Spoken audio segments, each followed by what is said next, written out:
Adelantaré el vuelo. Prepara el jet para salir en 1 hora. La voz de Javier Rojas era tranquila, casi un susurro a través del teléfono, pero contenía la resonancia de un hombre acostumbrado a que el mundo se amoldara a su voluntad. Colgó sin esperar respuesta, sus ojos fijos en el horizonte de Monterrey, una ciudad de acero y cristal que reflejaba su propia historia de éxito. Había cerrado un negocio multimillonario 12 horas antes de lo previsto, y un impulso, cálido y genuino, lo invadió. Por completo, sorprender a Rosalía. Era su aniversario de bodas, una fecha que ella celebraba con la meticulosidad de un evento de Estado.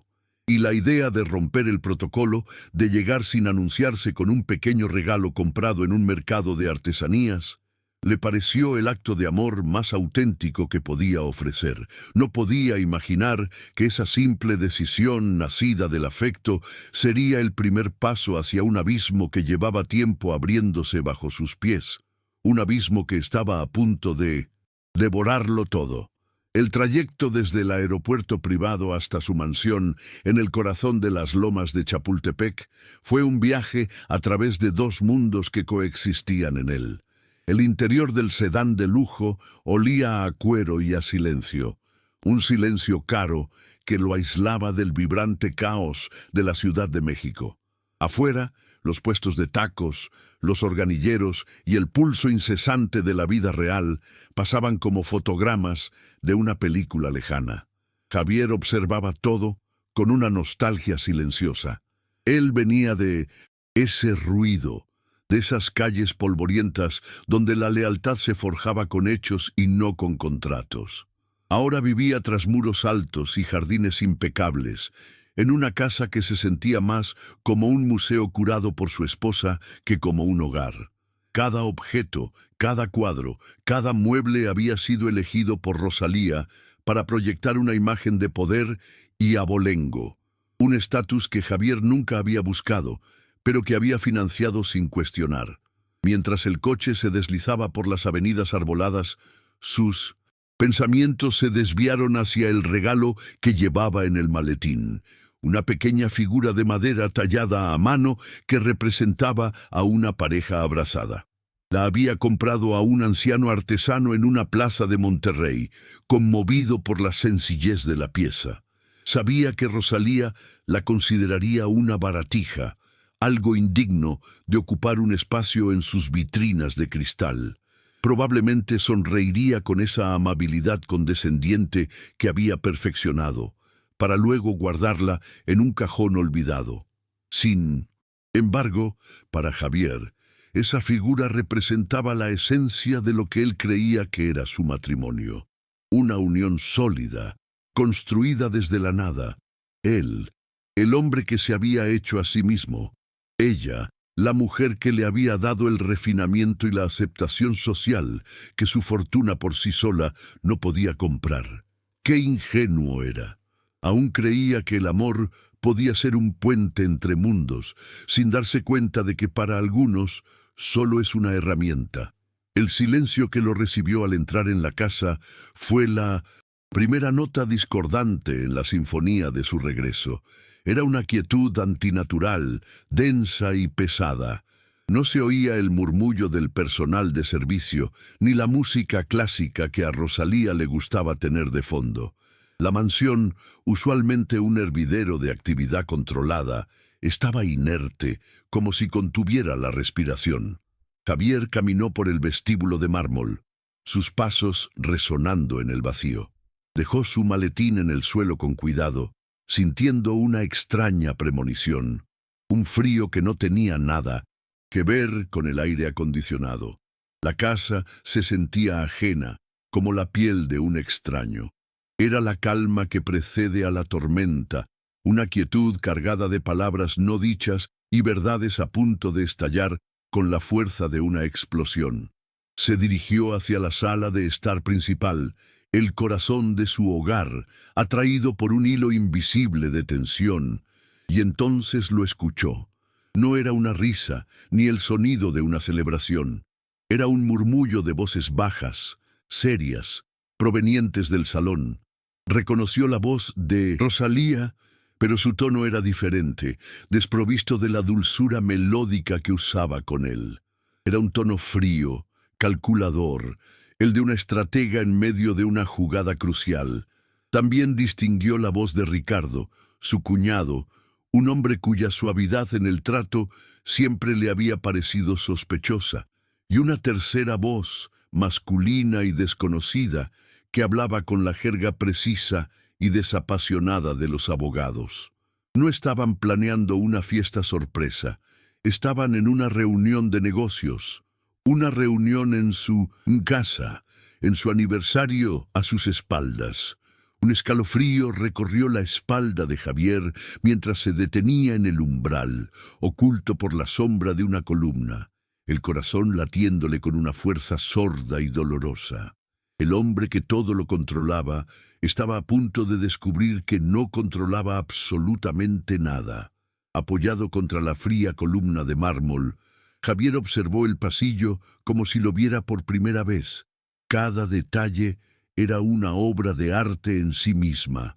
El tapiz flamenco del siglo XVII, Quintusim, colgaba en la pared opuesta. La consola de diseño italiano que flotaba sobre el suelo pulido. La luz tenue que emanaba de una lámpara de cristal de Murano. Era un escenario perfecto, una declaración de poder y buen gusto orquestada magistralmente por Rosalía. Pero en ese instante, bajo el peso de las voces que se filtraban desde el salón, todo ese lujo se le antojó hueco, una farsa monumental. Se dio cuenta de que nunca había elegido nada de aquello. Su única contribución había sido la firma en 1900. Los cheques. Vivía en una jaula de oro, y lo más doloroso era que él mismo había pagado por cada uno de los barrotes, creyendo que estaba construyendo un palacio para su reina, cuando en realidad solo estaba erigiendo su propia y solitaria prisión. Las voces continuaban, afiladas y precisas, despojadas de cualquier emoción. Y ese tono clínico lo transportó 30 años atrás, a un pequeño apartamento en la colonia Doctores, un lugar donde las paredes delgadas no guardaban secretos, sino que compartían el sonido de la vida, la cumbia del vecino, el llanto de un bebé, las risas de su madre en la cocina. El aire allí no olía a cera de abeja y ambientadores caros, sino a tortillas recién hechas, a trabajo duro y a la innegable dignidad de la gente que lucha. En ese mundo, la riqueza se medía en lazos de lealtad, en favores devueltos, en manos que se extendían sin pedir nada a cambio. Fue allí donde aprendió que la confianza era el único capital que un hombre no podía permitirse perder. Y mientras escuchaba a su esposa planear su ruina, una amarga ironía lo golpeó. Había construido un imperio tecnológico basado en la seguridad y la previsión, pero había dejado la puerta de su propia vida completamente abierta. Su mente se aferró a la voz de Rosalía, buscando desesperadamente un rastro de la mujer de la que se había enamorado. La conoció en una gala benéfica, un evento al que había asistido por obligación. Ella era luz y risa, una criatura de un mundo superior que, inexplicablemente, pareció fascinada por su historia, por su empuje. Javier, el genio de los códigos y los algoritmos, fue hackeado por una sonrisa. Se enamoró de la imagen que ella proyectaba y de la imagen de sí mismo que veía reflejada en sus ojos.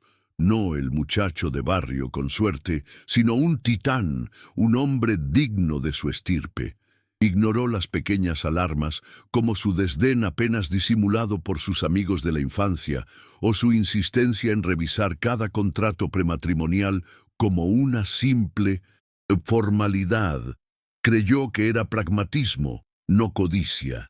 Creía que su amor era genuino, sin entender que para ella él no era un hombre, sino un proyecto de restauración familiar. La mención de testimonios de amigos en la conversación lo hizo sentir un vacío en el estómago. ¿Qué amigos? Los banqueros con los que jugaba al golf, los políticos que lo adulaban en cenas interminables, las esposas de otros magnates con las que Rosalía tomaba el té. Se dio cuenta de que su agenda estaba llena de contactos, pero su vida estaba vacía de verdaderos confidentes, a excepción de uno, a quien Rosalía siempre había tratado con fría distancia. El mundo social que habitaba era un ecosistema de alianzas temporales y sonrisas calculadas. Eran tiburones nadando en un acuario de lujo, y él, por su origen, por su fe inquebrantable en la palabra dada, siempre había sido una especie diferente. Ahora entendía que no era un invitado de honor en ese acuario. Era el alimento, y los comensales se estaban reuniendo a la mesa para el festín final. Todo encajó en su lugar con la brutal claridad de un relámpago en una noche oscura. La sensación persistente de no pertenecer, la soledad que sentía en las habitaciones llenas de gente, la forma en que Rosalía gestionaba su vida como un aseo gestiona una empresa. No eran las excentricidades de los ricos, eran las piezas de un rompecabezas que ahora formaban una imagen aterradora. Su vida actual no era un sueño hecho realidad, sino una elaborada puesta en escena con un único propósito: despojarlo de todo. Él no era el protagonista de su propia historia de éxito. Había sido relegado al papel de víctima en la tragedia de otra persona. Una tragedia escrita con la tinta de la traición y la avaricia. El calor de la sorpresa que quería darle a su esposa se había congelado en sus venas, reemplazado por un hielo que afilaba su mente y endurecía su corazón. El juego había comenzado, y aunque no lo sabía, estaba a punto de descubrir que él también tenía un as bajo la manga.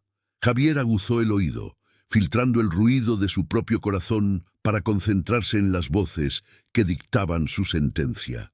La de Rosalía era el epicentro de la conspiración, cada palabra una pieza de hielo afilada, cortante y precisa.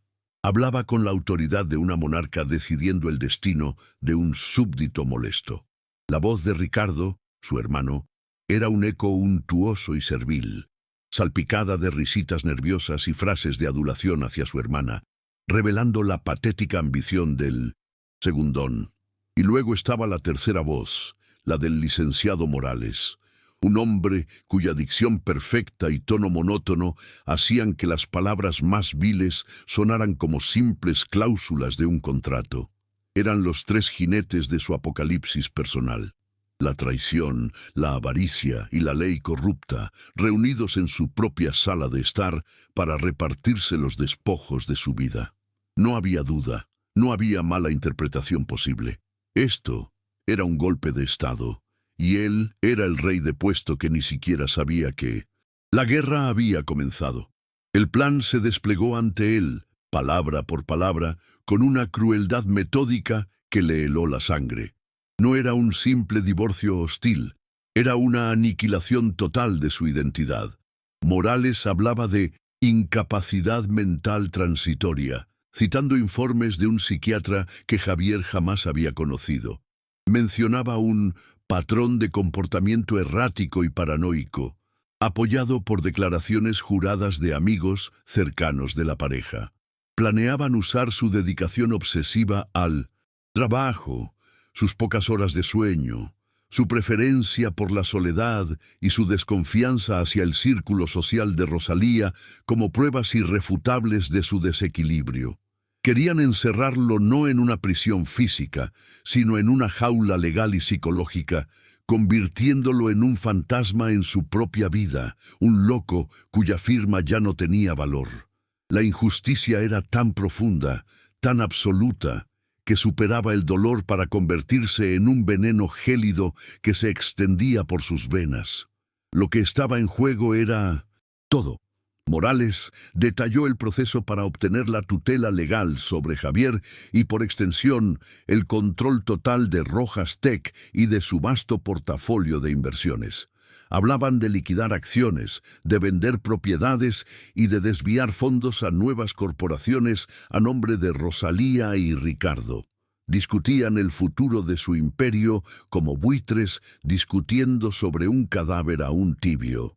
Su legado, cada línea de código que había escrito en noches de insomnio, cada riesgo que había tomado, cada sacrificio que había hecho para salir del lodo de su pasado, todo estaba siendo reducido a una cifra en un estado de cuenta, un botín a ser saqueado.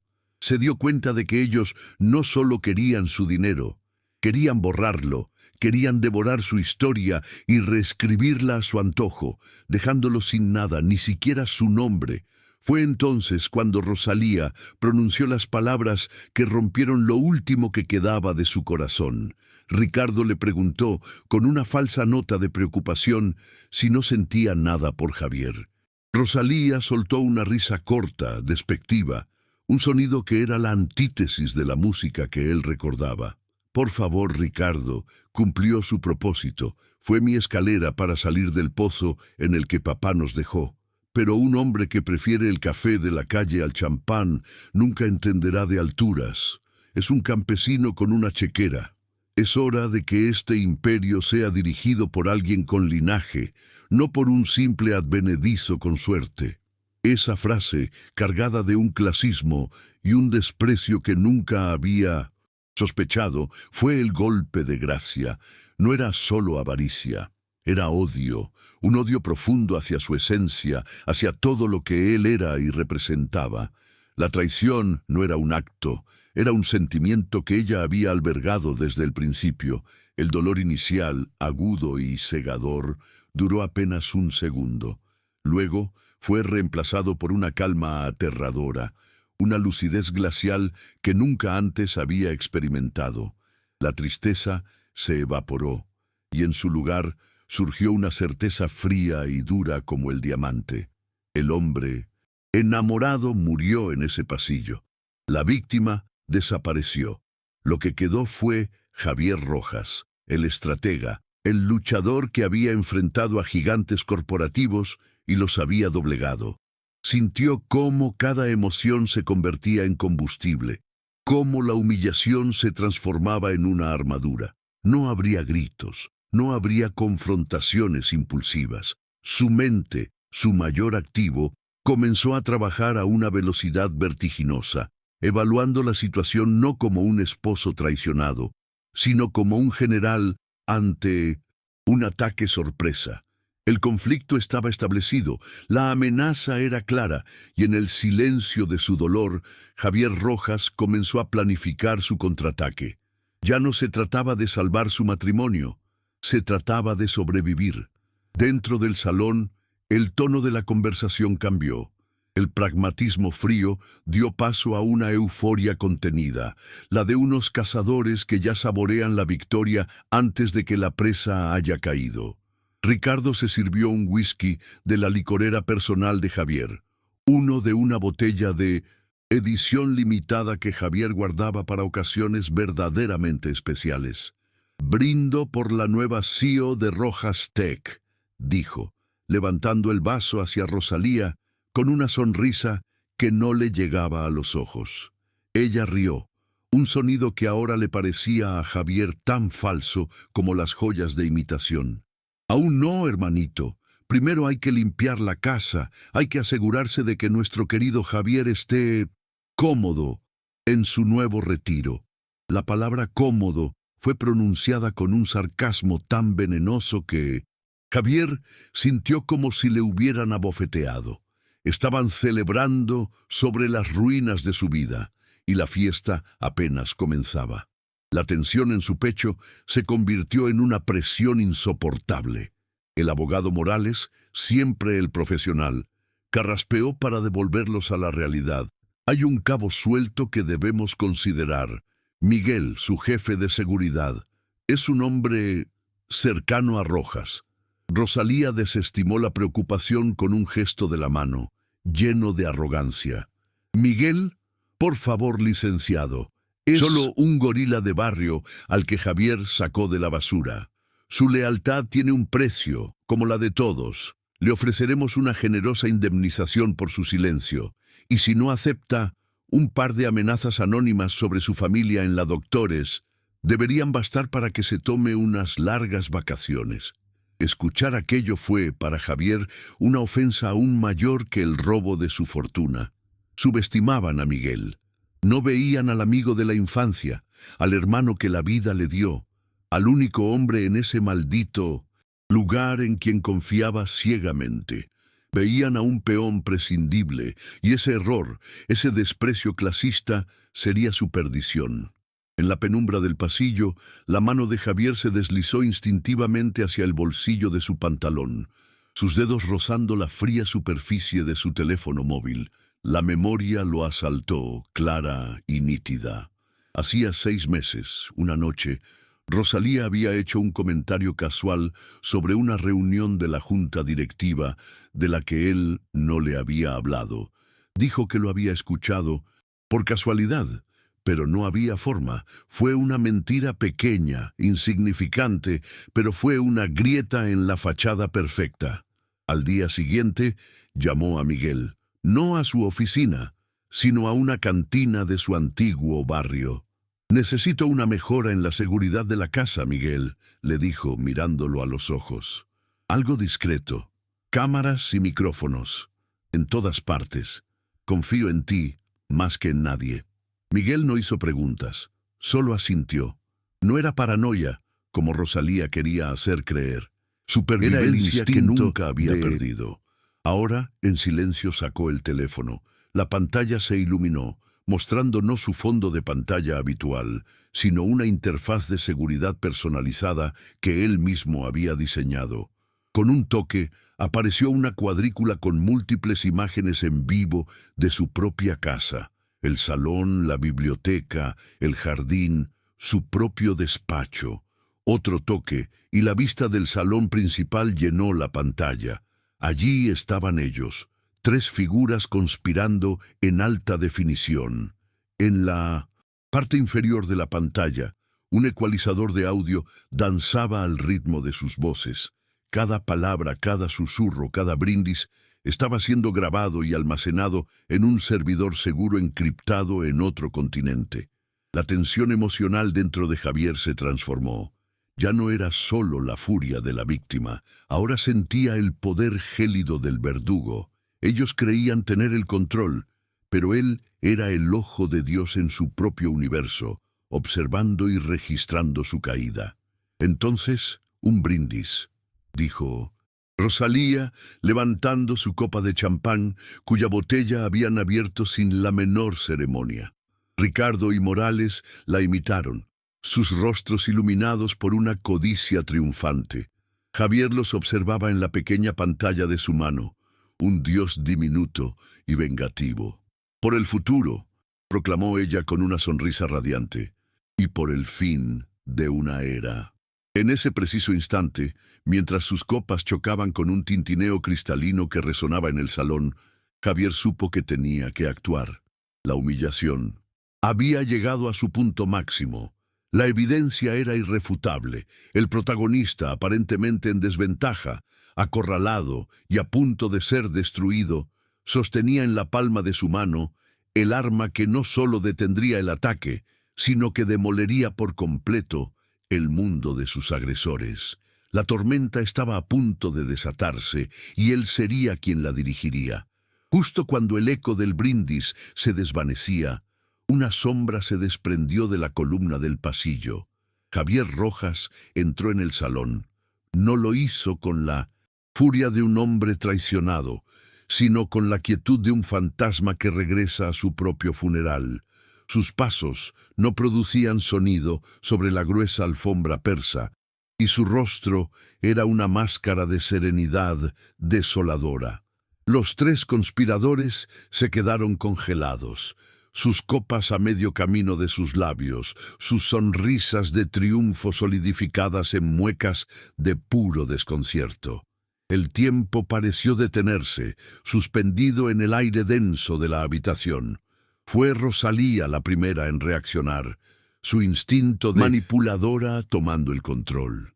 «Javier, cariño, qué sorpresa. ¿Decidiste volver antes? Queríamos prepararte algo especial para nuestro aniversario». Su voz, aunque temblorosa, intentaba tejer una última y patética red de mentiras, una red que estaba a punto de ser incinerada. Javier no le concedió ni una mirada, Pasó a su lado como si ella fuera un mueble más, su indiferencia un castigo más cruel que cualquier acusación.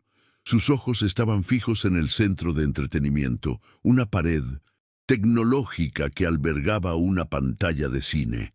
Y entonces una leve sonrisa se dibujó en sus labios.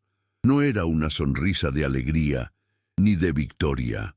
Era la sonrisa rota de un hombre que ha visto el fondo del abismo y ha sobrevivido. Una sonrisa que contenía todo el dolor de su amor perdido, toda la amargura de la traición, y para ellos, una aterradora promesa de retribución. Esa sonrisa los desarmó por completo. Esperaban un drama, gritos, una confrontación predecible que podrían manejar, manipular. No estaban preparados para ese silencio sepulcral, para esa calma que anunciaba no una pelea, sino una ejecución. Con movimientos deliberados, metódicos, Javier tomó un cable del sistema de alta fidelidad y lo conectó a su teléfono. El pequeño clic del conector al entrar en el puerto del móvil resonó en el silencio como el disparo de una pistola.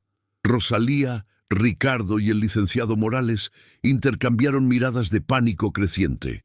La confusión se arremolinaba en sus rostros. ¿Qué estaba haciendo? ¿Qué podría mostrarles que fuera más impactante que su propia presencia allí?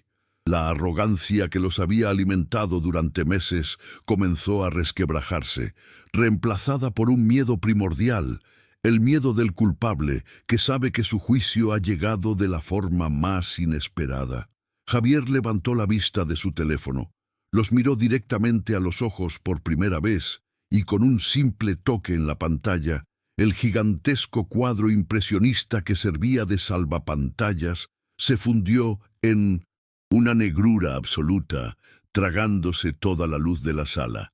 La oscuridad duró solo un instante.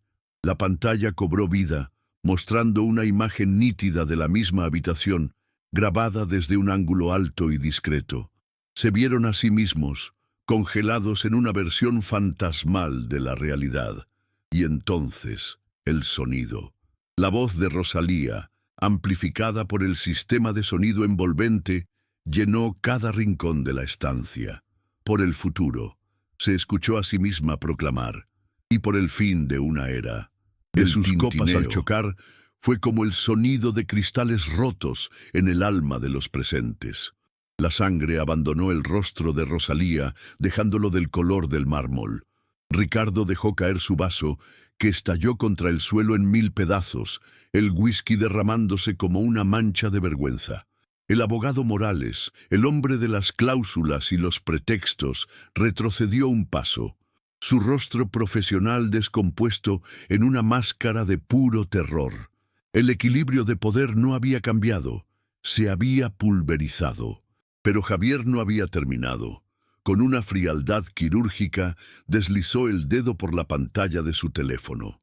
La escena en el televisor cambió. Ahora se veía a Rosalía en la biblioteca 2 semanas antes, hablando por teléfono. «Es un campesino con una chequera», dijo su propia voz, llena de desprecio. «Nunca entendió este mundo». Otro deslizamiento. Ricardo y el abogado, en una cafetería, discutiendo los detalles de los informes médicos falsificados. Otro más. Rosalía, riendo con una de sus amigas, alardeando de lo fácil que sería convencer a todos de la inestabilidad de Javier. Era un torrente de pruebas irrefutables, una sinfonía de su propia perfidia. Estaban paralizados, atrapados en la exhibición pública de sus almas podridas, expuestos bajo la luz implacable de la verdad que él, el hombre al que habían subestimado, ahora controlaba por completo. La virada dramática era total. El juego para ellos había terminado. Javier apagó la pantalla con un toque en su teléfono. Pilosito, negrura volvió a tragarse la imagen. Pero la verdad que había revelado permaneció en el aire, densa, tóxica e ineludible. El silencio que siguió fue peor que cualquier grito, interrumpido únicamente por un sollozo ahogado que escapó de Ricardo.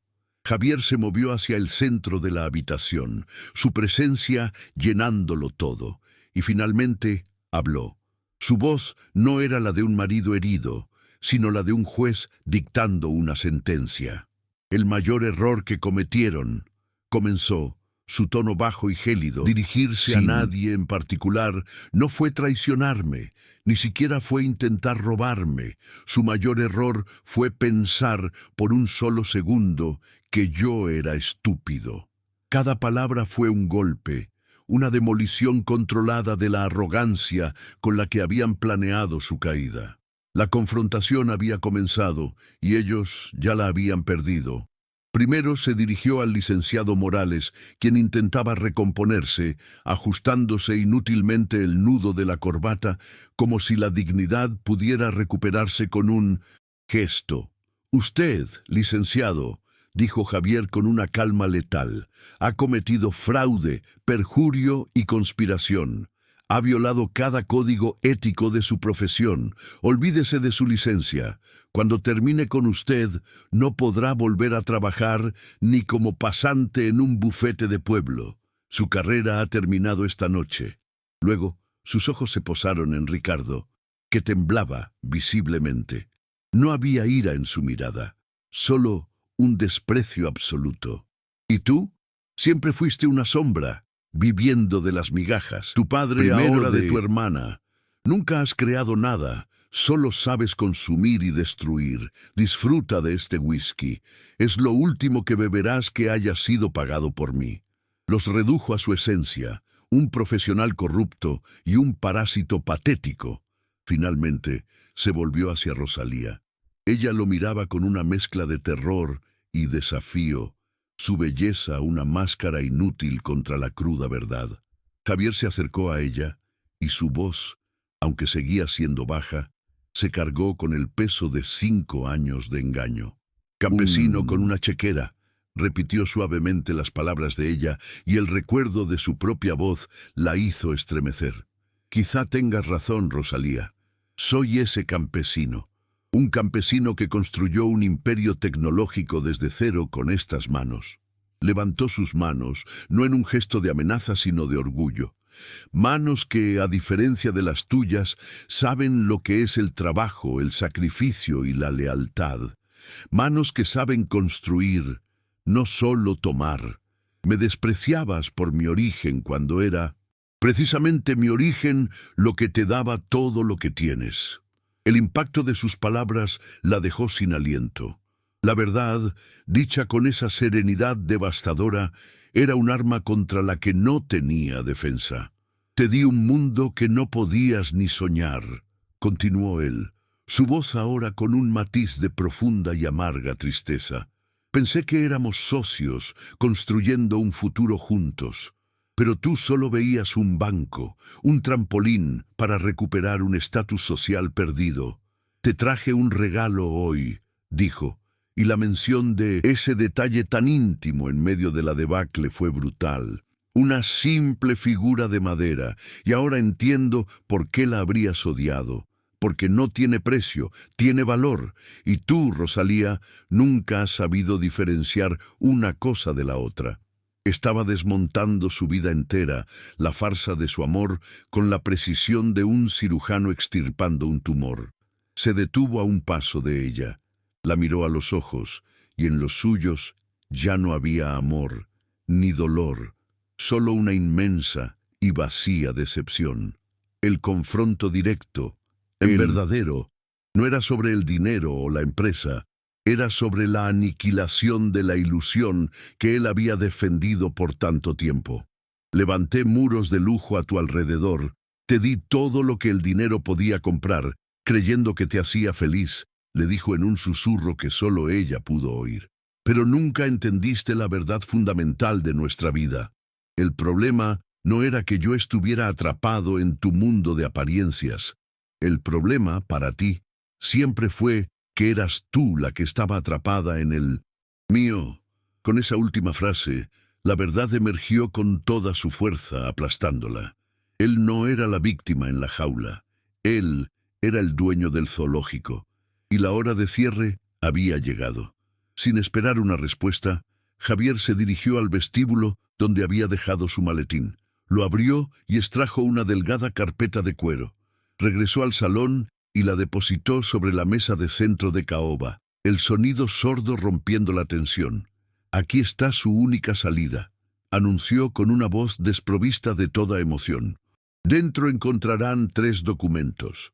Un acuerdo de divorcio para ti, Rosalía, en el que renuncias a todo derecho sobre mis bienes, presentes o futuros. Un acta de renuncia para ti, Ricardo, de todas las juntas directivas en las que te puse. Y para usted, licenciado, una confesión detallada de sus crímenes que guardaré como garantía». Les dio una mirada gélida. «Tienen 2 opciones. Firman todo ahora y desaparecen de mi vida para siempre con lo que llevan puesto, o hago una sola llamada y cada segundo de grabación que tengo se convierte en la noticia de portada de mañana y en una prueba irrefutable para la fiscalía. Elijan». El silencio que siguió fue el de la aniquilación. Cualquier atisbo de lucha se había extinguido de sus ojos. Rosalía lo miró, su rostro una súplica desesperada, quizá intentando apelar a un vestigio del hombre que la había amado, pero no encontró nada, solo un vacío helado. El abogado Morales, el pragmático, fue el primero en ceder. Entendía la aniquilación sobre total, todo, entendía que no había contraargumento posible. Tomó la pluma con una mano temblorosa y firmó su fin profesional. Ricardo, sollozando silenciosamente, lo siguió como un autómata, su firma un garabato ilegible de pánico. Finalmente, todas las miradas se posaron en Rosalía. El documento y la pluma estaban frente a ella, las herramientas de su rendición incondicional. Cada segundo que dudaba era una pequeña victoria, un último acto de desafío inútil antes de que la realidad la aplastara por completo. Finalmente, con un suspiro que fue la exhalación de todos sus sueños de grandeza, firmó. La mañana siguiente, la mansión era una colmena de actividad silenciosa y eficiente. Un equipo de mudanzas, contratado por Miguel, vaciaba metódicamente cada habitación de la influencia de Rosalía.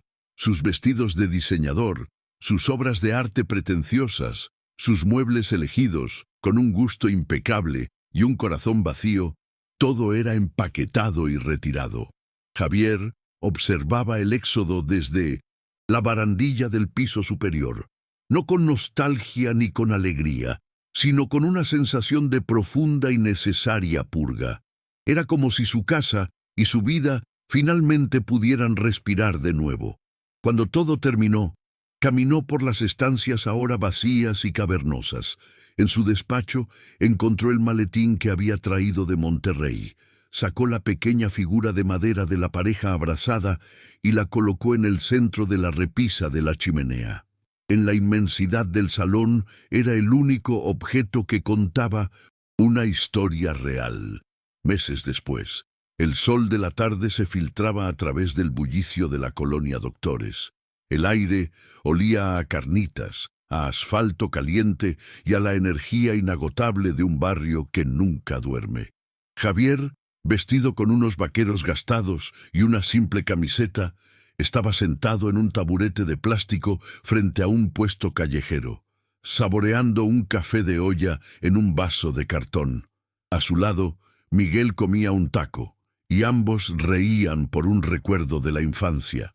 Nadie le prestaba especial atención. Aquí no era el magnate Javier Rojas, el genio de la tecnología que salía en las revistas de negocios. Era solo Javier, el hijo de Elena, el chico que había crecido en esas calles. Por primera vez en años no se sentía como un impostor. Se sentía en casa, reconectado con la única versión de sí mismo que nunca había estado en venta, la única que la traición de Rosalía no había podido tocar. ¿Y qué harás ahora con todo aquello?, preguntó Miguel, con la franqueza de un hermano. Javier miró el vapor que salía de su café, sus ojos reflejando una nueva determinación. Por un tiempo quise quemarlo todo, vender la empresa, la casa, desaparecer, admitió, pero eso sería dejar que ellos ganaran. En cambio, voy a hacer lo que debí haber hecho desde el principio. Hizo una pausa, mirando a los niños que jugaban al fútbol en la calle. Voy a crear una fundación, un acelerador de tecnología aquí mismo, en el barrio. Vamos a encontrar a los próximos genios que están escribiendo códigos en cibercafés de mala muerte. Vamos a darles los recursos que yo nunca tuve. El dinero que ella quería para comprar lujos, lo usaré para comprar futuros. La justicia emocional no fue solo ver a sus enemigos caer. Fue usar los escombros de su traición para construir algo más grande y más real que el imperio que habían intentado robarle. Javier observó a la gente pasar, un río de vidas anónimas y reales que fluía a su alrededor. Cada rostro contaba una historia de lucha, de pequeñas alegrías y de una dignidad inquebrantable. Pensó en los miles de millones que seguían acumulándose en sus cuentas bancarias, cifras abstractas que habían definido su existencia durante casi 2 décadas. Había creído que esa fortuna era una fortaleza, un muro inexpugnable que lo protegería de la vulnerabilidad de su pasado.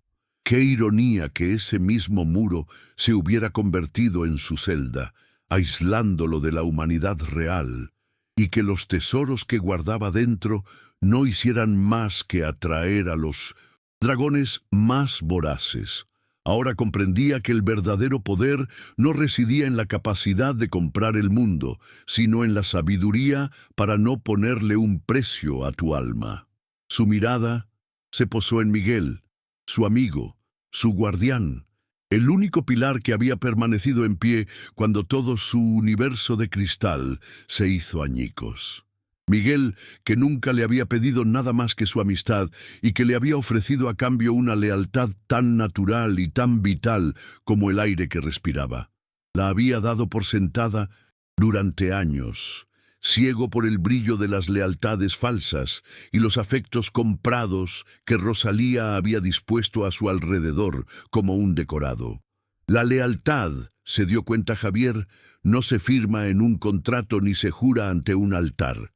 Se demuestra en el silencio, en la confianza ciega, en la certeza de que hay alguien que te cubrirá las espaldas no por lo que tienes, sino por lo que eres. Y él, por casi perderlo todo, había redescubierto el valor de lo único que realmente importaba. Un muchacho de unos 16 años, con ojos brillantes y ropa gastada, se acercó a su mesa con timidez. Sostenía una vieja laptop cubierta de calcomanías.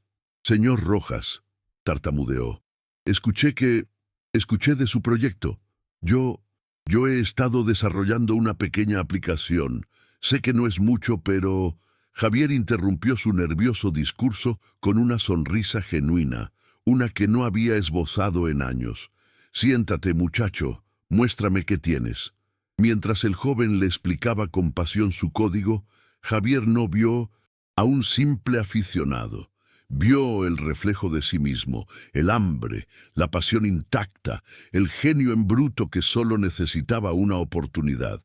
Al escucharlo, sintió que el vacío que Rosalía había dejado en su vida comenzaba a llenarse, no con amor romántico, sino con un propósito mucho más grande y duradero. El sol comenzó a ocultarse tras los edificios de la ciudad, tiñendo el cielo de tonos anaranjados y púrpuras. Un organillero tocó un vals melancólico a lo lejos, la banda sonora de su renacimiento. Por primera vez en mucho, mucho tiempo, Javier Rojas sintió una paz profunda y serena. Ya no era el esposo traicionado ni el magnate solitario. Era un hombre que había cruzado el desierto de la mentira y había encontrado un oasis en su propio pasado.